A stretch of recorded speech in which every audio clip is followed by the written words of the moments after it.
स्वागत आहे तुमचं साक्षीस क्लासेसमध्ये। आज आपण बघणार आहोत 10th board paper pattern. Paper pattern म्हणजे आराखडा, प्रश्नपत्रिकेचा, कृतीपत्रिकेचा आराखडा कसा असतो ते आपल्याला या व्हिडिओमध्ये बघायचं आहे। जोपर्यंत विद्यार्थ्यांना कळत नाही की कृतीपत्रिकेचा आराखडा कसा आहे, म्हणजे पेपर पॅटर्न कसा आहे, कुठला घटक किती गुणांसाठी विचारला जाणार आहे आणि कशा प्रकारे विचारला जाणार आहे, हे जोपर्यंत विद्यार्थ्यांना कळत नाही तोपर्यंत त्यांना पेपर सोडवणं शक्य होत नाही।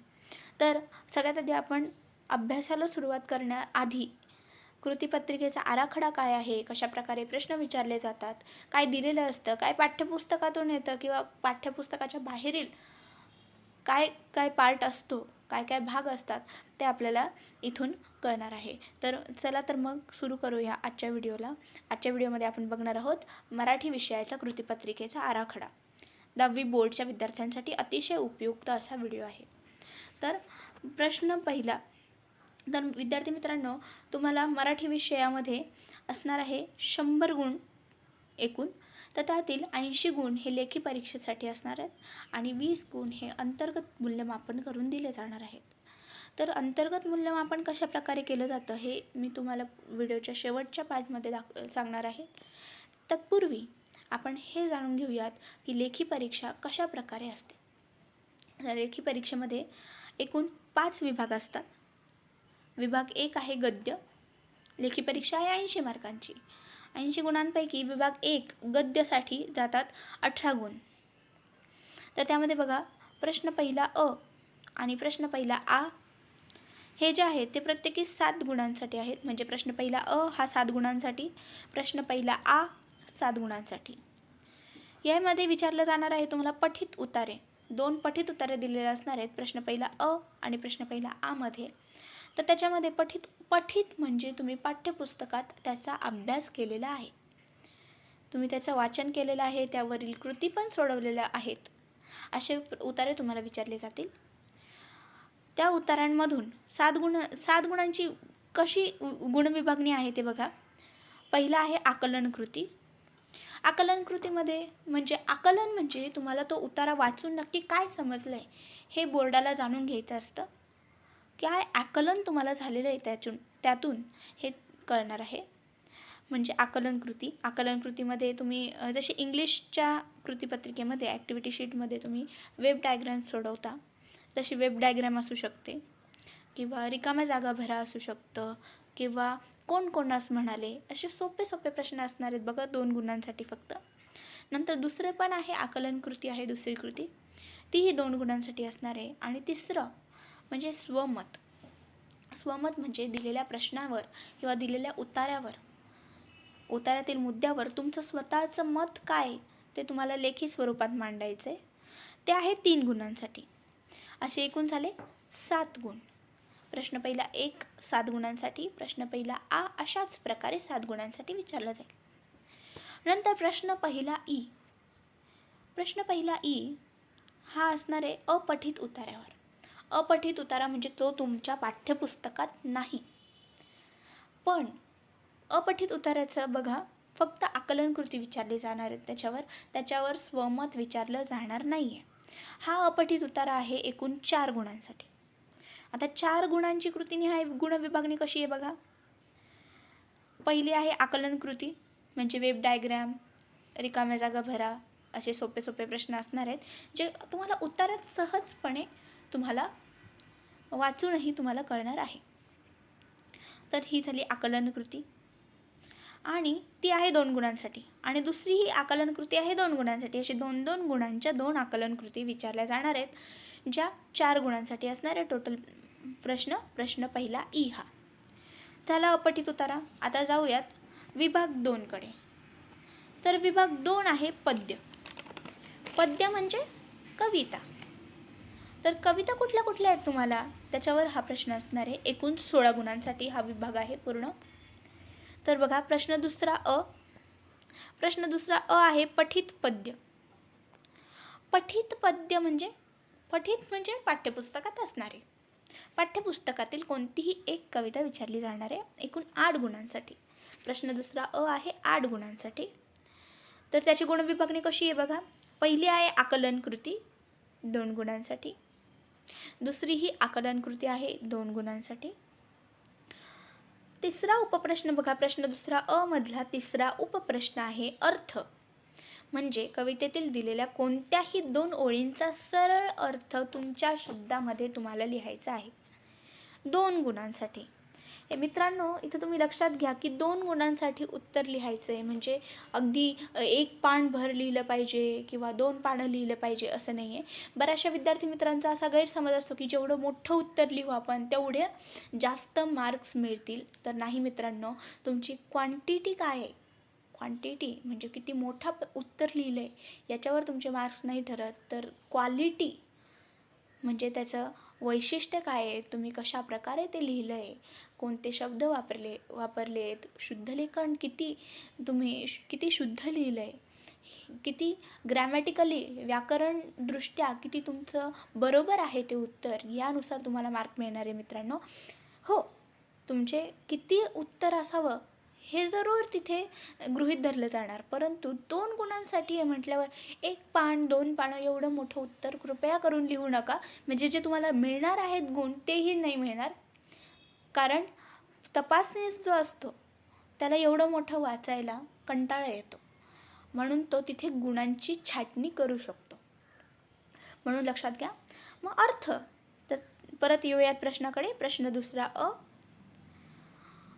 त्यातलं 3 आहे अर्थ. कवितेतील दिलेल्या कोणत्याही 2 ओळींचा सरळ अर्थ लिहायचा आहे. बघा, सरळ अर्थ लिहू शकतोय आपण. कवितेचा अर्थ हा कविता अशी सरळ लिहिलेली नसते, जसे पाठ असतं. पाठ म्हणजे एक गोष्टच असते की गोष्ट आपण सरळ सरळ सांगतो, पण कवितेत काय असतं, यमक जुळवलेलं असतं, मुक्तछंद कविता असतात, पण त्या काय असतात, सरळ सरळ अर्थ त्या कवितेतून बोध होत नाही. मग ती पूर्ण कविता वाचल्यानंतर आपल्याला तो स्वतःच्या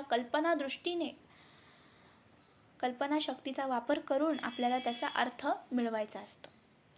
असा अर्थ लिहायचा आहे तुम्हाला 2 गुणांसाठी. नंतर चौथा आहे काव्य सौंदर्य कृती.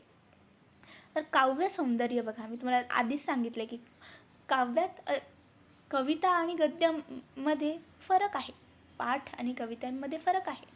कविता या इमोशन्स जास्त असतात भरलेले, फिलिंग्स भावना कवितांमध्ये जास्त असतात भरलेल्या, आणि त्या शब्दरूपी जेव्हा गुंफल्या जातात तेव्हा कविता जास्त मनाला भावते. बघा, मग काव्य सौंदर्य म्हणतात त्याला. तर काव्य सौंदर्य 3 प्रकारे आपल्याला मांडता येतं, विचार सौंदर्य, भाव सौंदर्य आणि अर्थ सौंदर्य. तर त्या कवितेमध्ये नक्की कुठला विचार मांडलेला आहे ते झालं विचार सौंदर्य. भाव सौंदर्य म्हणजे हे त्यातून तुम्हाला नक्की कुठली भावना व्यक्त होते. आपल्याला जेव्हा कविता वाचतो आपण तेव्हा आपल्याला लक्षात येतं की कुठली भावना तिथून व्यक्त होत आहे, आणि त्याच्यातूनच आपण भाव सौंदर्य हे लिखित स्वरूपात आपल्याला लिहायचं आहे की तुम्हाला कुठली भावना तिथून जाणवली. आणि तिसरं आहे अर्थ सौंदर्य, की त्या कवितेच्या ओळींचे अर्थ काय होतोय. या तीनही पैकी म्हणजे विचार सौंदर्य, भाव सौंदर्य आणि अर्थ सौंदर्य या 3 घटकांपैकी एका घटकांवर विचारलं जाईल, किंवा सरळ सरळ असं देतील, 2 ओळी देतील कवितेतील आणि त्यांचं काव्य सौंदर्य स्पष्ट करा. असा साधा प्रश्न असेल 2 गुणांसाठी. झाला प्रश्न दुसरा अ, एकूण 8 गुणांसाठी झाला. तर जाऊयात आता पुढे प्रश्न दुसरा आ कडे. प्रश्न दुसरा आ आहे कवितेवर दिलेल्या मुद्द्यांच्या आधारे कृती. आता बघा, प्रश्न दुसरा आ मध्ये फक्त तुम्हाला कवितेचं नाव देणार आहे. म्हणजे कवितेचं नाव देणार म्हणजे तुम्हाला ती कविता पाठ असणे गरजेचं आहे, शिवाय त्या कवितेमध्ये काय दिलेलं आहे हे समजलेलं असणं गरजेचं आहे. यासाठीच तर अभ्यास करणार आहे ना आपण 1 वर्ष. तर कवितेचे नाव आणि त्यावर 8 मुद्दे दिलेले असणार आहे. बघा, एकूण 4 गुणांसाठी आहे प्रश्न दुसरा आ. तर 8 मुद्दे आहेत बघा. तर 8 मुद्द्यांपैकी पहिले 2 जे मुद्दे आहेत ते कंपल्सरी आहेत. बघा, पहिले 2 मुद्दे प्रत्येकी 1-1 गुणांसाठी आहेत. 2 गुण त्याला जातात पहिले 2 मुद्द्यांना, ते कंपल्सरी आहेत, ते लिहायचेच आहेत. आणि 3 ते 8 म्हणजे 3, 4, 5, 6, 7, 8 या 6 मुद्द्यांपैकी तुम्हाला फक्त 1 मुद्दा निवडून, तुम्हाला जो आवडेल तो मुद्दा निवडून त्याविषयी लेखन करायचं आहे. तो प्रश्न आहे 2 गुणांसाठी. असा पूर्ण प्रश्न दुसरा आ हा 4 गुणांसाठी आहे.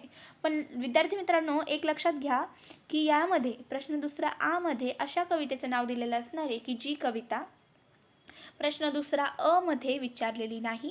तसेच प्रश्न दुसरा ई मध्ये म्हणजे जे रसग्रहण असणार आहे, पुढे तुम्हाला सांगते, तर ते रसग्रहणासाठी दिलेली कविता ह्या दोनही कविता सोडून दुसरी एखादी कविता तुमच्या पाठ्यपुस्तकातलीच त्या कवितेचं नाव तुम्हाला दिलेलं असणार आहे. पुढे जाऊयात प्रश्न दुसरा ई कडे. प्रश्न दुसरा ई आहे काव्यपंक्तींचे रसग्रहण. काव्यपंक्तींचे रसग्रहण रस आहेत, नवरस आहेत बघा. तर ते रसग्रहण करायचंय. आपण पुढील येणाऱ्या व्हिडिओमध्ये बघूयात की रसग्रहण कसं केलं जातं, कसं ते लिखित स्वरूपात मांडायचं आहे, ते सगळं आपण बघूयात. पाठ्यपुस्तकातील पद्यांपैकी कोणत्याही एका कवितेतील रसग्रहणास अनुकूल म्हणजे ज्याचं रसग्रहण करता येणार आहे अशा 2 किंवा 4 ओळी कृतीपत्रिकेत देतील आणि मग दिलेल्या काव्यपंक्तींचे रसग्रहण करणे अपेक्षित आहे. रसग्रहण कसे करायचे ते मी पुढच्या येणाऱ्या व्हिडिओत तुम्हाला सांगेलच. तुम्ही नक्कीच व्हिडिओ बघत राहा. साक्षीज क्लासेसची लिंक राहा विद्यार्थी मित्रांनो, म्हणजे तुम्हाला पुढचंही कळत राहील. तर आता पुढे जाऊयात. झाला हा विभाग 2 पद्य, एकूण होता 16 गुणांसाठी. तर पुढे आहे विभाग 3 स्थूल वाचन. तर मित्रांनो, स्थूल वाचनासाठी तुम्हाला काही पाठ दिलेले आहेत की जे तुम्हाला वाचून समजून घ्यायचे आहेत बघा. याचा तुम्हाला उतारा नसणार आहे, त्यामुळे तुम्हाला ते वाचून समजणं खूप आवश्यक आहे. एक वेळ कसं होतं, गद्य विभागातील उतारे असतात आणि उतार्यांमध्ये तुम्हाला उत्तरं मिळून जातात. परंतु स्थूल वाचन हा विभाग असा आहे की ज्याचं तुम्हाला पाठाचं वाचन करणं महत्त्वाचं आहे. मग पुढे विभाग 3 मध्ये प्रश्न कसा विचारला जाणार आहे बघा. 3 गुणांच्या 3 कृती विचारल्या जातील. 3 गुणांच्या 3 कृती. विभाग 3 आहे एकूण 6 गुणांसाठी, म्हणजे 3 पैकी 2 सोडवायच्या आहेत. तर पुढे जाऊयात. विभाग 4 आहे भाषाभ्यास. भाषाभ्यास, भाषेचा अभ्यास. भाषेचा अभ्यासमध्ये काय असू शकतं मित्रांनो, व्याकरण आणि शब्दसंपत्ती म्हणजे भाषिक घटक आणि व्याकरण घटक असे 2 प्रकारचे घटक असतात. हा विभाग आहे पूर्ण 16 गुणांसाठी. तर विद्यार्थी मित्रांनो, व्याकरणावर जास्त भर द्या, कारण पाठ वाचून आपल्याला शब्दरूपात कविता वाचून शब्दरूपात लिहिणं सोपं जातं. पण व्याकरणाचे घटक जोपर्यंत समजलेले नसतात तोपर्यंत तुम्हाला लिहिणं अशक्यच आहे. त्यामुळे व्याकरणाकडे आणि शब्दसंपत्तीकडे विशेष करून लक्ष द्या. प्रश्न 4 आहे अ. प्रश्न 4 अ आहे व्याकरण घटकांवर आधारित कृती आणि प्रश्न 4 आ आहे भाषिक घटकांवर आधारित कृती. तर आधी व्याकरण घटक बघूयात. व्याकरण घटक आहे एकूण 8 गुणांसाठी. त्यातील पहिला आहे समास. तर इयत्ता 10वी साठी कर्मधारय, द्वंद्व आणि द्विगु समास दिलेला आहे बघा. आणि समास हा घटक येणार आहे 2 गुणांसाठी. पुढे दुसरा आहे शब्दसिद्धी. तर शब्दसिद्धीमध्ये शब्द कुठल्या प्रकारचे आहेत बघा. प्रत्यय घटित, प्रत्यय, उपसर्ग घटित आणि अभ्यस्त. आता याचा अर्थ काय असतो हे तुम्ही जेव्हा अभ्यास कराल तेव्हा तुम्हाला कळणार आहे बघा. तर हा दुसरा म्हणजे शब्दसिद्धी आहे 2 गुणांसाठी. आणि प्रश्न 4 आ मधील तिसरा घटक आहे बघा वाक्प्रचार. तर वाक्प्रचार तुम्हाला 4 वाक्प्रचार दिलेले असतील, त्यापैकी कोणत्याही 2 वाक्प्रचारांचा अर्थ सांगून वाक्यात उपयोग करायचा आहे. तो आहे प्रश्न 4 गुणांसाठी. असे झाले एकूण प्रश्न 4 अ मधील 8 गुण. तर मित्रांनो पुढे जाऊयात. प्रश्न 4 आ भाषिक घटकांवर आधारित कृती. तर भाषिक घटक म्हणजे कुठले असतात बघा मित्रांनो. शब्दसंपत्ती आहे, नंतर लेखन नियम आहेत, विरामचिन्हे आहेत आणि पारिभाषिक शब्द आहेत. हे झाले भाषिक घटक. तर प्रश्न 4 आ आहे एकूण 8 गुणांसाठी. त्यातील पहिला घटक आहे शब्दसंपत्ती. शब्दसंपत्तीचे 5 उपघटक दिले आहेत बघा.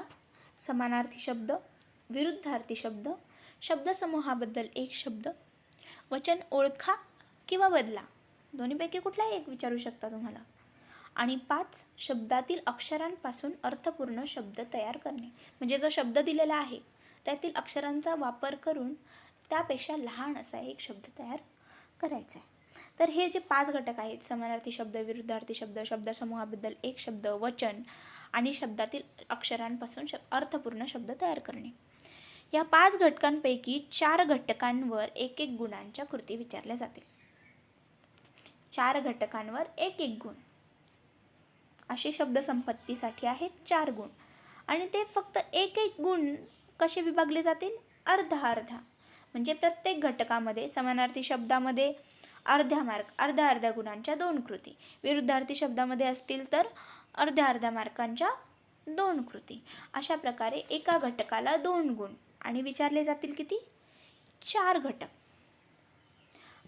म्हणजे एकूण शब्दसंपत्तीसाठी किती मार्क्स झाले? 4 गुण.